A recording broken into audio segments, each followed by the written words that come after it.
Hello all, welcome to my view. ఒక TFI బానిస. Telugu film industry ప్రతి మూవీని పండగలా చేసుకునే టీఎఫ్ఐ బానిసల huge property Telugu film industry. అభిమానిస్తే పదవులేంటి, ప్రాణాలిచ్చేసే కల్ట్ ఫ్యాన్ బేస్ ఉన్న one and only industry Telugu film industry. అలాంటి ఇండస్ట్రీలో వన్ ఆఫ్ ద గ్రేట్ హీరోగా వచ్చి ద బీస్ట్ ఆఫ్ ఇండియన్ సినిమాగా ఎదిగిన 6 అడుగుల మిసైల్ మన డార్లింగ్ ప్రభాస్. ఒక సాధారణ కమర్షియల్ హీరోగా తెలుగు యువతని ముప్పిస్తూ కాలం గడిపేస్తున్న టైంలో బాహుబలి అనే ఒక వరల్డ్ సెన్సేషన్ క్రియేట్ చేశారు మన ప్రభాస్. కెరియర్ పీక్ టైంలో వచ్చిన 4 years వర్క్కి వర్త్ ఈ సినిమా. మనోళ్ళ గురించి తెలిసిందేగా, ఒక మూవీ హిట్ అయితే ఆ ఎక్స్పెక్టేషన్స్ అన్నీ నెక్స్ట్ మూవీ మీద రుద్దేస్తారని. అలా బాహుబలి తర్వాత ప్రభాస్ గారు తీసిన ప్రతి మూవీ మీద ఆ ఎక్స్పెక్టేషన్స్ ఉండేవి అండ్ ఆ ఎక్స్పెక్టేషన్స్ రీచ్ అయ్యేవి కావన్నమాట. సో మన కోట గారు చెప్పినట్టు కాలం కర్మం కలిసి రాకపోతే కండోము కూడా కన్నం పడుతుంది అన్నట్టు బెస్ట్ మైథలాజికల్ మూవీ పేరుతో ఆ బాండం పెట్టిన కన్నం పోడ్చడానికి వచ్చిన మూవీ సలార్. జనరల్గా మూవీ రిలీజ్కి హైప్ ఉండడం అనేది మనం చూస్తుంటాం అండ్ అది క్వైట్ కామన్.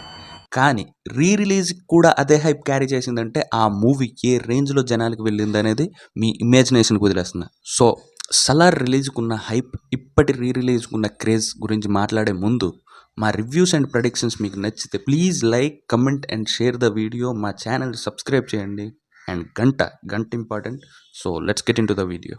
సలార్ టైటిల్ చెప్తుంటేనే బీజిఎం మన మైండ్లో వినిపిస్తుంది కదా. సో ఆ రేంజ్ ఎఫెక్ట్ చూపించింది మన జనాలపైన. ఒక దుర్యోధనుడు, ఒక కర్ణుడు, ఒక అర్జునుడు, శ్రీకృష్ణుడు, ఇలా బుక్స్లో ఉన్న ఫ్రెండ్షిప్ కోర్ని కమర్షియల్గా స్క్రీన్ మీద చూపించేశారు మన ప్రశాంత్ నీల్ గారు. ఇద్దరు ప్రాణ స్నేహితులు బద్ద శత్రువులా మారితే కాన్సిక్వెన్సెస్ ఎలా ఉంటాయి, ఎంత భయంకరంగా ఉంటాయి అనే ప్లాట్ని ఈ మూవీలో డిజైన్ చేశారు మన నీల్ మావ. ఉగ్రం అనే కన్నడ మూవీలో వాడి వర్కౌట్ అవ్వని ఎలిమెంట్స్ సలార్లో ప్రభాస్ గారి కటౌట్కి కరెక్ట్గా మ్యాచ్ అయింది. బేసిక్గా మూవీలో ఎలివేషన్స్ ఉండడం అనేది కామన్గా చూస్తుంటాం, కానీ కేవలం ప్రభాస్ గారి కట్అవుట్తో అండ్ ఎలివేషన్స్తో ఒక వరల్డ్ క్రియేట్ చేశారు మన నీల్ మావ. ఆ యాక్షన్ సీక్వెన్స్ బాబోయ్, ఇప్పటికీ ఆ సీక్వెన్స్ చూస్తే కూస్ బంప్స్ వచ్చి బ్లడ్ బాయిల్ అయిపోతుంది. ఆ కోల్ మైన్ ఫైట్లో చొక్కాలు చింపుకున్నాం. రై రై రై అనే ఇంజిన్ సౌండ్ ఎఫెక్ట్స్తో ఒక్కడు సీట్లో కూర్చుంటే ఒట్టు. ఇది కదా ఎలివేషన్స్ అంటే.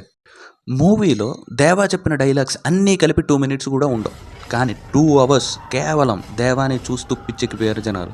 మూవీ ఎండ్ అయ్యే టైంకి ఇంకా ఉంటే బాగుండేది అనే ఫీల్ అయ్యి ట్విస్ట్తో Part 1 సీజ్ ఫైర్ ఎండ్ అవుతుంది. ఇది కేవలం టీజర్ మాత్రమే. Part 2లో పిచ్చెక్కిస్తా అంటూ నీల్ మావ చాలాసార్లు చెప్పారు. ఇలాంటి హైప్తో పోయేలా ఉన్న ప్రభాస్ ఫ్యాన్స్ని చల్లార్చడానికి సలార్ Part 1 రిలీజ్ చేశారనమాట.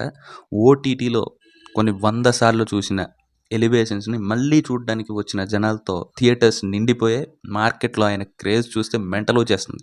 మన వైజాగ్లో థియేటర్ ఎంట్రీకి దేవరథ సీల్ని ఇంట్రడ్యూస్ చేశారంటే నరాల్లో మూవీ ఎక్కేసింది అన్నట్టే లెక్క. ఇది సలార్ రిలీజ్లో దేవా చేసిన బీభత్సం. దేవా ఆగడు, షోస్ రికార్డ్స్ బ్రేక్ అయ్యే వరకు ఫ్యాన్స్ ఆగరు. సో ఫైనల్లీ Part 2 ఎప్పుడు వస్తుందా అని ఆకలిగా ఎదురు చూసే ఫ్యాన్స్కి మన సందీప్ రెడ్డి వంగ గారు ఒక గుడ్ న్యూస్ చెప్పారు.